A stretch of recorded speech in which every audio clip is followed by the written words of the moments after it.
Hello students and welcome to G3 e-learning classes, and we were doing our chapter 6 from class 12th history, Bhakti Sufi tradition. So this is the third part of this video,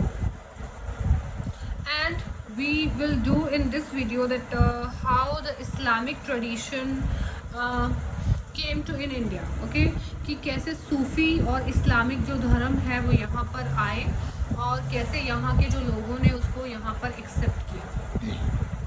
So just as the regions within the subcontinent were not isolated from one another, so too contact with lands beyond the seas and mountains had existed for millennia. Arab merchants, for instance, frequented ports along the western coast in the first millennium, while Central Asian people settled in the northwestern part of the subcontinent during the same period from the 7th century. With the advent of Islam, these regions became part of what is often termed the Islamic world. अब यहाँ पर जैसे कि बोला गया है कि जैसे सब कॉन्टिनेंट मीन्स इंडिया के अंदर बहुत सारे जो रीजन्स हैं वो एक दूसरे से अलग नहीं है. जैसे हरियाणा है, पंजाब है, सब जुड़े हुए हैं किसी ना किसी तरीके से, चाहे वो ट्रेड है या रिलीजन है या उनके खुद के बिलीव्स हैं. ठीक है, ये सब एक दूसरे से जुड़े हुए हैं. और ऐसे ही बहुत सालों से यानी कि इंडियन सब कॉन्टिनेंट के अंदर जो अदर रीजन्स थे, लाइक हम अदर कंट्रीज़ की अगर बात करें, हम एशिया की, सेंट्रल एशिया की बात करें, तो जो ट्रेड था वो डिफरेंट जो जगहों पर जो है वो फैला हुआ था. उस टाइम पर जो लोग हैं व्यापार जो है वो फ़ॉरेन में भी किया करते थे. हमने रोम के बारे में भी 11th क्लास में पढ़ा है, तो रोम में भी जो है जाता था. तो ऐसे ही अब हुआ क्या कि सेंट्रल एशिया से जो लोग हैं यहाँ नॉर्थ वेस्टर्न पार्ट में आए इंडिया में, और कुछ पीरियड वो यहाँ पर आए, वो ट्रेड करने के लिए आए थे. लेकिन एक टाइम पीरियड तक जो है वो यहाँ पर आकर जो है इस धरती का, जो इस इंडिया का पार्ट बन गए. Okay, so now we will do the first point, faiths of rulers and subjects. Rulers means शासक एंड सब्जेक्ट्स मीन्स उसकी प्रजा, उनके फेथ के हम बारे में बात करेंगे. One access of understanding the significance of these connections that is frequently adopted is to focus on the religions of ruling elites. In 711 an Arab journal named Mohammad Qasim conquered Sindh. अब हुआ क्या कि 711 में हम जो है यहाँ पर एक जर्नल आया था जिसका नाम था मोहम्मद कासिम. उसने सिंध का जो इलाका था, ठीक है, जो सिंधु नदी के जो आसपास का इलाका था उसको सिंध कहा जाता था, आकर उसको जीत लिया. Which became part of the Khalifa's domain. अब ये खलीफा आप जानते हैं, आपने 11th क्लास में भी पढ़ा है इसके बारे में. तो अब जो ये खलीफा यानी कि खलीफा गुरु होते थे, जो इस्लामिक जो पीपल होते थे उनके गुरु होते थे, तो उनके एक डोमेन का ये पार्ट बन गया था Sindh. Okay, so the Turks and the Afghans establish the Delhi Sultanate. अब वो धीरे धीरे करके क्या हुआ, वो दिल्ली में सेटल हो गए. This was followed by the formation of sultanates in the Deccan and other part of the subcontinent. और अब ये जो है ना, ये फॉर्मेशन बन गया सल्तनत यहाँ पर इसका. And this was followed by the formation of sultanates in the Deccan and other part of the subcontinent. Islam was an acknowledged religion of rulers in several areas. This continued with the establishment of the Mughal Empire in the 16th century, as well as in many of the religions states that emerged in the 18th century. Theoretically, Islamic rulers were to be guided by the ulamas, और जो उलमा जो है इनके गुरु हुआ करते थे, जैसे अगर हम कहें कि प्रेस्ट हुआ करते थे, तो वो उनको गाइड करते थे कि जो है उनको कैसे जो है अपना राज्य चलाना है। वो सारे जितने भी गाइडलाइंस थे ये उलमास के थ्रू लेते थे। who were expected to ensure that they ruled according to the Sharia, और वो ये मेक श्योर मतलब वो ये देखते थे कि जो राजा है वो शरिया के अकॉर्डिंग, यानी कि उसमें रूल्स एंड रेगुलेशन लिखे हुए हैं। जैसे हमारे अगर हम इंडियंस की बात करें, हिंदू धर्म की बात करें, तो जैसे धर्म शास्त्र है, ठीक है, उसमें सारे रूल्स एंड रेगुलेशंस लिखे गए हैं कि एक इंसान को किस तरीके से जो है अपना जो लाइफ है वो स्पेंड करना चाहिए। तो यहाँ पर भी दे मेक श्योर कि जो रूलर्स हैं वो अपना जो राजपाट है वो शरिया के रूल्स के अकॉर्डिंग चलाएं। The situation was complicated in the subcontinent where there were population that did not subscribe to Islam। अब क्योंकि सिचुएशन यहाँ पर थोड़ी कॉम्प्लिकेटेड हो गई थी, क्यों? क्योंकि ये हिंदू धर्म यहाँ पर था और अचानक से जो है इस्लाम जो इस्लामिक धर्म यहाँ पर आ गया। तो एक रूलर के लिए अपनी पूरी प्रजा को, अब ऑब्वियसली अगर प्रजा खुश है तो राजा भी खुश है, ठीक है, तो उसके लिए उसको क्या करना था, उसके लिए कॉम्प्लिकेटेड हो गया था कि कैसे दोनों के राइट्स को ध्यान में रखते हुए और जो है अपना राजपाट चलाया जाए। There population that did not subscribe to Islam. It is in this context that the category of zimmi, meaning protected and developed for people who followed revealed scriptures such as the Jews and Christians and lived under Muslim rulership. They paid a tax called jizya and gained the right to be protected by the Muslim in India. This status was extended to Hindus as well. As you will see, chapter 9, rulers such as the Mughals came to regard themselves as the emperor of not just Muslims but of all people। ठीक है, उस वक्त पर जजिया कर लगाया जाता था, means अपने धर्म के ऊपर जो है वहाँ के रूलर्स ने कर लगाया हुआ था, और जजिया कर था मुस्लिम्स के ऊपर, हिंदू के ऊपर भी जो है कर लगाए गए थे, टैक्सेस लगाए गए थे। और जो मुस्लिम राजा थे वो अपने आप को सिर्फ मुस्लिम राजा मुसलमानों के राजा नहीं बोलते थे वो, क्योंकि अब यहाँ पर वो जो राज कर रहे हैं तो यहाँ पर जो है मिक्स, यहाँ पर तुर्क के लोग भी रहते थे, यहाँ इंडियंस भी थे, यहाँ पर मुगल्स भी थे, तो उनको सबको साथ लेकर चलना। In fact, rulers often adopted a fairly flexible policy towards their subjects.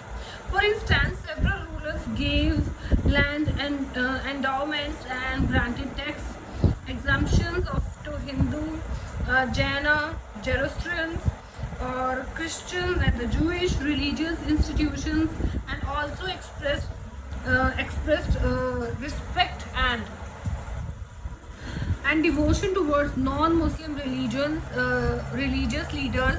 These grants were made by several Mughal rulers including Akbar and the Aurangzeb. तो आपने सुना है अकबर के बारे में भी, और औरंगज़ेब तो खैर हम जो जितना मैंने उनके बारे में पढ़ा है, he was a very cruel ruler at that time, जो है वो नहीं पसंद करते थे हिंदुओं को। बाकी जो अगर हम अकबर की बात करें तो वो जो है वो न्यूट्रल थे, वो हिंदू और मुस्लिम दोनों ही जो धर्म के लोग थे उनको इक्वली ट्रीट करते थे। So our next point is the popular practice of Islam. The developments that followed the coming of Islam were not confined to ruling elites. In fact, they permeated far and wide though the subcontinent amongst different social strata, peasants, artisans, warriors, merchants, to name a few.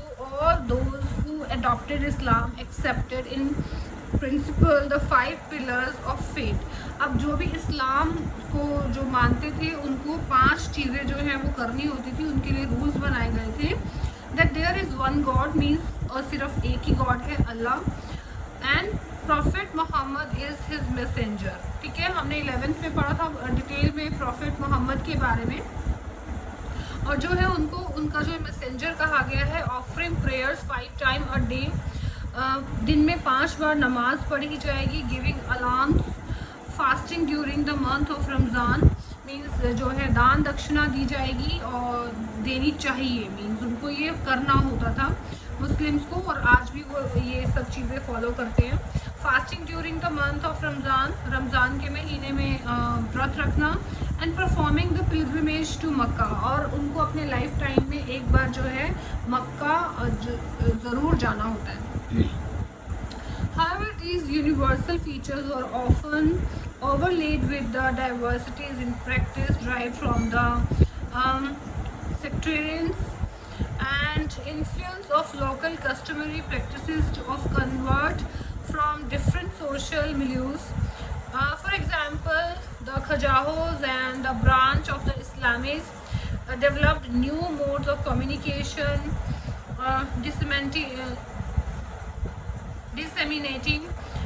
ideas derived from the Quran through the indigenous literary genres. These include the given devotional poem in Punjabi, Multani, Sindhi, Kochi, Hindi and Gujarati sung in special ragas during daily prayer meetings. वो कहते हैं कि यहाँ पर जो है ना बहुत सारी जो न्यू मोड्स ऑफ कम्युनिकेशन आए, क्योंकि डिफरेंट रिलीजन के लोग यहाँ पर रह रहे थे, तो उनके मोड ऑफ कम्युनिकेशन मीन्स लोगों ने उर्दू सीखना भी शुरू किया, टर्किश लैंग्वेज भी सीखना शुरू किया, संस्कृत भी सीखते थे। दूसरा जो है डिवोशनल पोएम्स यहाँ पर बनाई गई, पंजाबी में होती थी, मुल्तानी में, सिंधी में, हिंदी में, गुजराती में, sung in special ragas during the daily prayer meetings, और जो डेली प्रेयर मीटिंग्स होती थी उसमें राग भी जो है वो गाए जाते थे। Elsewhere, Arab Muslim traders who settled along the Malabar coast, ये केरला में है, adopted the local language Malayalam, ठीक है। और जो मुस्लिम जो कि मालाबार कोस्ट में आए थे, जो ट्रेडर बनकर यहाँ पर आए थे, वो मालाबार कोस्ट यानी कि केरला में यहाँ पर जो है उन्होंने लोकल लैंग्वेज को यहाँ पर सीखा, मलयालम को। And they also adopted local custom such as the matriliny and the matrilocal residence. Okay, वहाँ पर इन्होंने रहना भी शुरू किया। The complex blend of universal faith with local traditions is perhaps best exemplified in the architecture of Moscow. Some architectural features of Moscow are universal, such as their orientation towards Makkah, evident in the placement of the mihrab and minbar, इसको कह सकते हैं। However, there are several features that shows variation such as roofs and buildings materials. अगर हम यहाँ पर देखना चाहें इसका जो मीन्स मिक्सचर था यहाँ पर कल्चर का, तो जो फैक्ट्स हैं, यानी कि जो मस्जिद हैं, जो बिल्डिंग्स हैं, वो बहुत सारी ऐसी चीज़ें हमें यहाँ देखने को मिलती हैं, उनके ट्रेडिशन को समझने के लिए मिलती हैं। So name for communities, names for communities, ये है हमारा second next point. We often take the terms Hindu and Muslim for granted as labels for religious communities, yet these terms did not gain currency for a very long time. Historians who have studied Sanskrit texts and inscriptions dating between the 8th and 14th centuries point out that the term Musalman or Muslim was virtually never used. Instead, people were occasionally identified in terms of the region from which they came. So the Turkish rulers were designated as Turkishka. Tajika were people from the Tajikistan, and the Parashikha were people from the Persia. Sometimes terms used for other people were applied to new migrants. For instance, the Turks and Afghans were referred to the Shakals and यवानाज, ठीक है। वो कहते हैं कि पहले जो है ना, ये हिंदू, हम जो बोलते हैं हिंदू हैं, ये मुस्लिम हैं, ये वर्ड्स थे ही नहीं, ठीक है। जो लोग हैं ना, वो एक दूसरे को उनके रीजन के अकॉर्डिंग जानते थे। जैसे हम तुर्क से लोग आए थे, उनको टर्किश पीपल बोला जाता था, ठीक ठीक है। अब जैसे हम जापान के लोगों को क्या बोलते हैं, जापानीज, हम इंडिया के लोगों को क्या बोलते हैं, इंडियंस, ठीक है।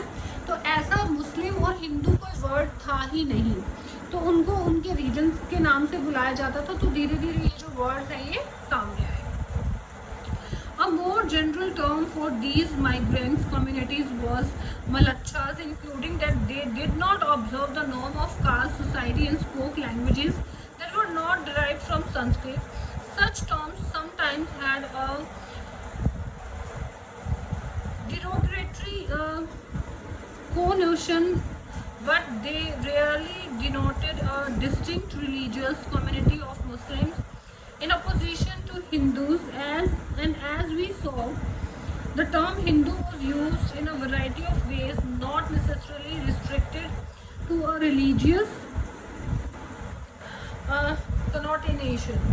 See, अब ये जो टर्म है ना, हम कहते हैं कि जो मलच्छा थे, अगर हम उनकी बात करें, ये किसी भी जो है वो कास्ट या सोसाइटी से बिलोंग नहीं करते थे, और जो ये लैंग्वेज बोलते थे were not drive from Sanskrit, ये भी संस्कृत से नहीं आई थी।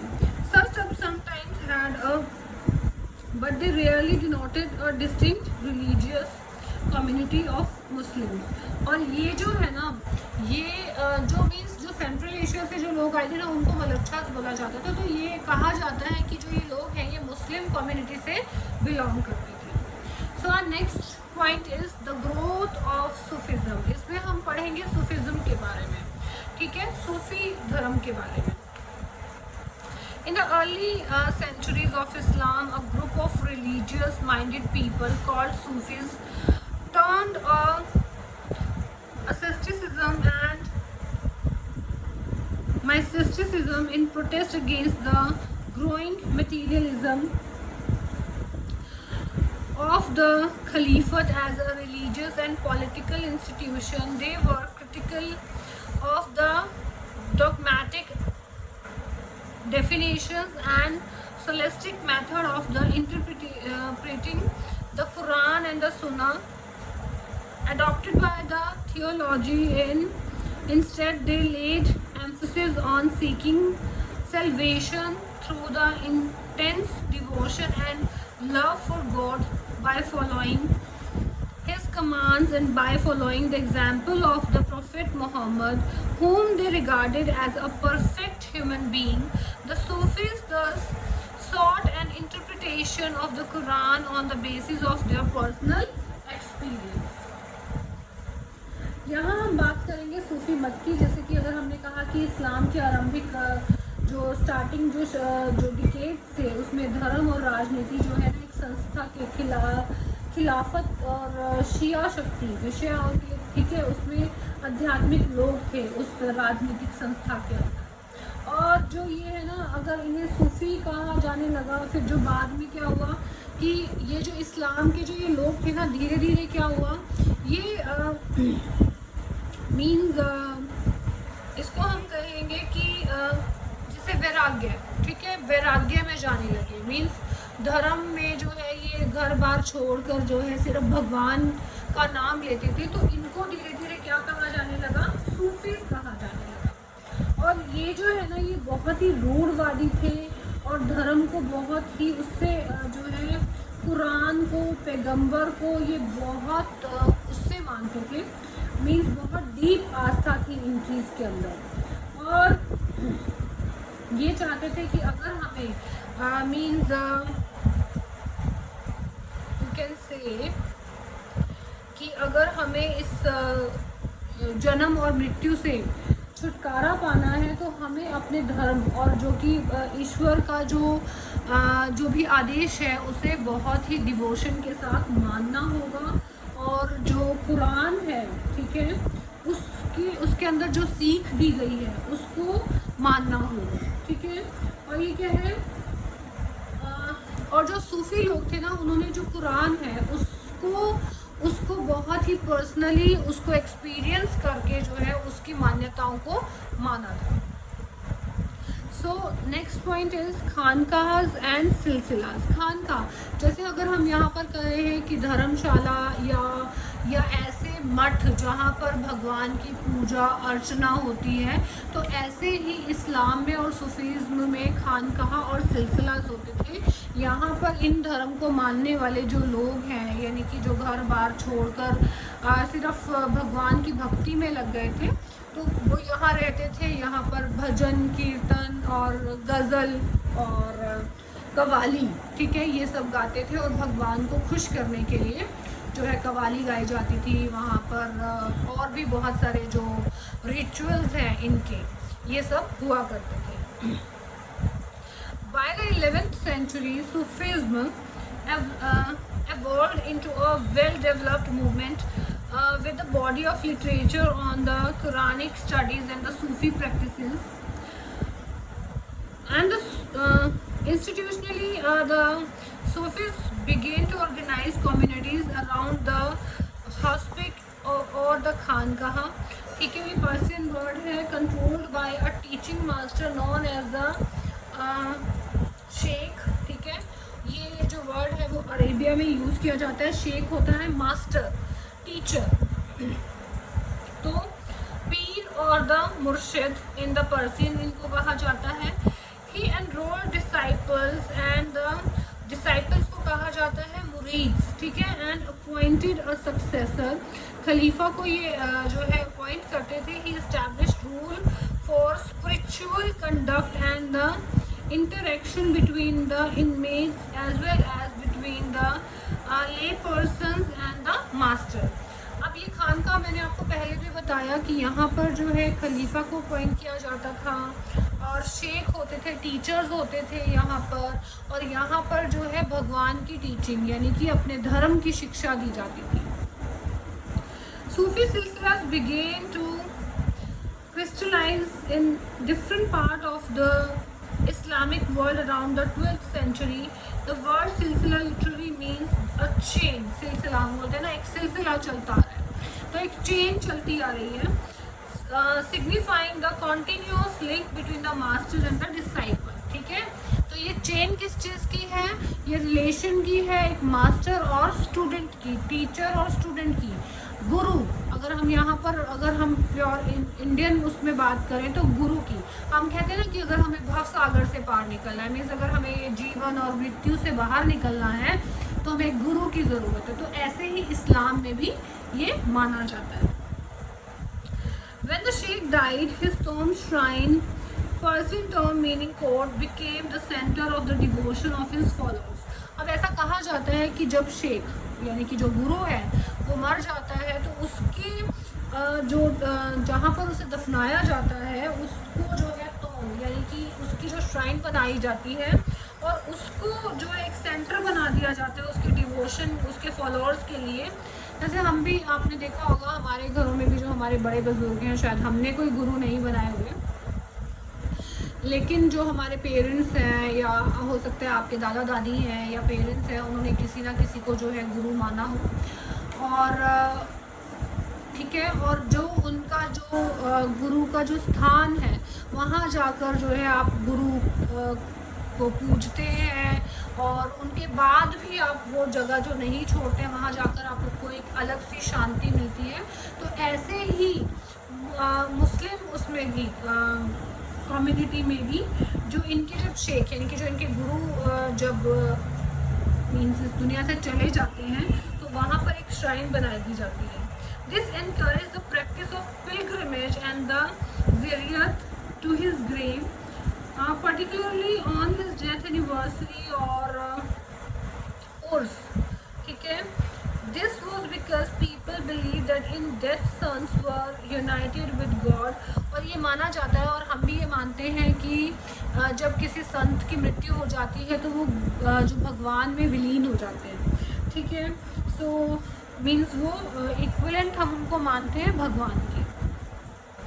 People sought their blessings to attain material and the spiritual benefits. This evolved the cult of the sheikh revered as वली, ठीक है। तो इसे जो है वली के नाम से जाना जाता है। Our next point is outside the Khanqah. Some mistake initiated movement based on a radical interpretation of Sufi ideals. Many scorned the Khanqa and took a medicinary and observed celibacy.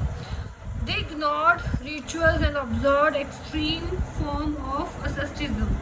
अब ये है ना कैलिबेसी, यानी कि शादी को नहीं मानते, सेलिबेसी सॉरी, उसको शादी को नहीं मानते और जो है ब्रह्मचार्य का जीवन जीते हैं. And they were known by the different names. Qalandars, ठीक है, कलंदर्स जैसे हम यहाँ पे कहते हैं ना, यहाँ पर भी ब्रह्मचार्य को माना जाता है, तो उनके वहाँ पर भी जो मुस्लिम जो रिलीजन है उसमें भी होता है. तो जो ब्रह्मचार्य का पालन करते हैं उनको कलंदर्स कहा जाता है, मदरसी कहा जाता है, मलंगास कहा जाता है, हैदरीज कहा जाता है, और अलग अलग नामों से बुलाया जाता है. Because of their deliberate defense of Sharia, they were often referred to be Sharia, in contrast to the be Sharia Sufi who compiled with it. तो ये जो है इनको क्या कहा जाता है, Sharias कहा जाता है, ठीक है. So this is the third part of our video, and next part we will do in our next video, and we will start from the Chishtis in the subcontinent. Thank you so much.